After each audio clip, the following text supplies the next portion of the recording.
Talk about one of Brett Kavanaugh's so-called sexual assault victims coming out now, well after Brett Kavanaugh's already been confirmed, well after the whole process is over with, well after all the damage has been done. She wants to come out now and say that the whole thing was a lie. She's never met Brett Kavanaugh. She was never assaulted by Brett Kavanaugh. None of those things ever happened. Now, to back up a little bit to explain to you how we've gotten here, why it's important, let me explain. A woman by the name of Jane Doe, who we'll talk about a little bit later, her real name, Jane Doe sent a letter to Kamala Harris. The woman, Jane Doe, claimed to be from Oceanside, California. So Kamala Harris, you right there. She gets the letter and she forwards it to the Senate Judiciary Committee. I'm not really sure if this letter was used during the hearings to see whether Brett Kavanaugh be confirmed or not. All I know was about Christine Blasey Ford, which we all know because she was the only one that actually showed up. She probably was the only one that actually existed, but I digress. We all know that the whole thing with Christine Blasey Ford was false as well, because after the hearings were over, after Brett Kavanaugh gets confirmed, she says, oh, okay, I want to drop it. I don't want to pursue it anymore. So I'm just going to fade away, take my GoFundMe money, and walk off to the wilderness. That's pretty much how that is. There's no follow-up to say, well, is she telling the truth? Is she lying? Is she slandering? None of that happens. She gets a bag of money and walks off. But to get back to so-called Jane Doe from Oceanside, California, in the letter she sent to Kamala Harris with some very graphic things. And if you want to see more of those things, I'll place them in the box. But the gist of it is that Brett Kavanaugh took her home from a party one day and assaulted her numerous times. It was really, really detailed and graphic. Now, at a certain point, I don't know when, I don't know if it's during the hearings, after the hearings, or whatever, but at a certain point, the so-called Jane Doe comes out as Judy Munro-Leighton. She does not live in California or DC. She lives in Kentucky and is like 3 decades or more, right around then, older than Brett Kavanaugh.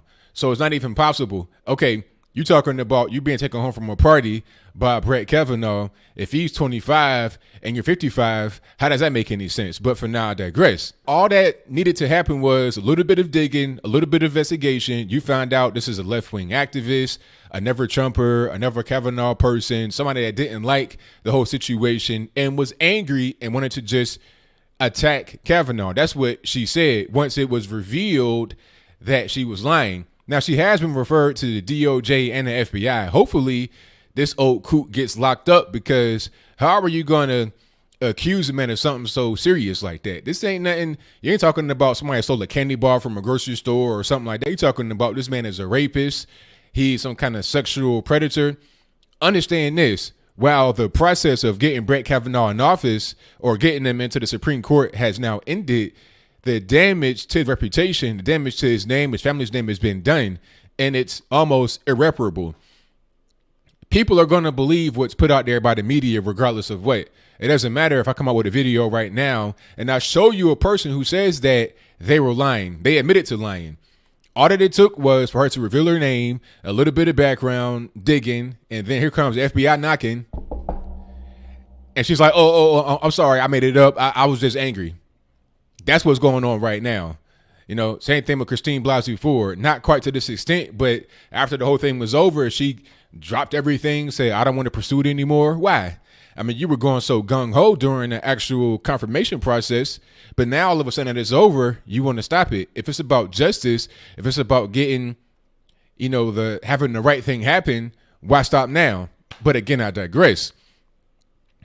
This brings me to the whole point about so-called believe all women, believe all survivors, trust women. If we're to believe every woman, if we're to believe everyone that calls herself a survivor, then, I mean, what are we at that point?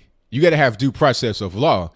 Anybody could say anything about anybody. That doesn't mean that the person that's telling the truth or telling a lie. Get down to the bottom of what's happening. Get some information. Do an investigation before you just assume that a thing is true or false. That is what has to happen here. Unfortunately, in the case of Brett Kavanaugh, that wasn't really done. You have allegations thrown out there and people believe it right away. Now, someone tried to equate this to Bill Cosby, but there's so much evidence. I mean, there's nothing against Brett Kavanaugh. Bill Cosby has a mountain of evidence that's against him. Circumstantial, you got payoffs, you got him admitting on TV about certain things, you got him in deposition talking about, yeah, I gave women quaaludes, this, that, and the third. Okay, so we know that when the smoke there's fire with Bill Cosby, with Brett Kavanaugh, I mean, you had 100 women come on stage and defend this man. I've never seen anything like that in my life. Now, I'm not saying that they couldn't all be paid off or he couldn't still be guilty of a thing. I'm just saying it doesn't make any sense to try and accuse this man of a thing, especially when nobody's corroborating your story, even in the most so-called credible, which to me, in my opinion, was not credible, but to the media, many individuals out there, they'll say, oh, she's credible. Even for an individual like that, there were no corroborating witnesses. Her so-called bestie or whatever from that particular point in time says, I don't remember that. I never met Brett Kavanaugh. What are you talking about? Okay.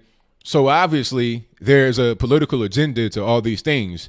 You have one person that came out and said, yes, it was a political agenda. Yes, I was angry. Yes, I'm a left-wing activist. That's why I did that. And not even believable. Talking about you live in Oceanside, California, which you live in Kentucky, and you're decades older than this man. You were an old lady, probably somebody's great grandma, talking about you were sexually assaulted by Brett Kavanaugh when you were in your 50s. Come on, be for real. That made no sense. But this is what happens with politics nowadays. The left, they play very dirty, and the right, we're trying to defend ourselves.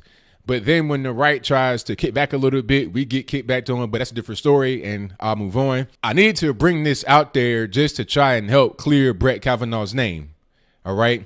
I've not seen any substantiated claims against him. I've seen evidence of fraud. I've seen evidence of political tampering. I've not seen any true evidence of Brett Kavanaugh being what the media has wanted to paint him as over the past few weeks and months. So what do you think? Do you think Brett Kavanaugh is still guilty as charged? Now, if you think that way, please explain to me why and what is he guilty of? I mean, where's the evidence? You have more evidence of it being some kind of conspiracy against him than you have evidence of him being some kind of sexual assaulter, predator, or whatever the case may be. Do you think that you're going to see more Me Too moments and he touched me, all this and that during the 2020 election? I didn't see it a whole lot during the midterms here. I saw it a little bit here and there throughout the mudslinging, but not quite much. But will there be more incidents like this, or has this whole movement kind of, it overstayed its welcome? For a long while, this was the rave. Every other day, somebody says, oh, this person touched me, that person touched me. But nowadays, you don't really hear that too much more. Whatever your thoughts are, please let me know in the comments below.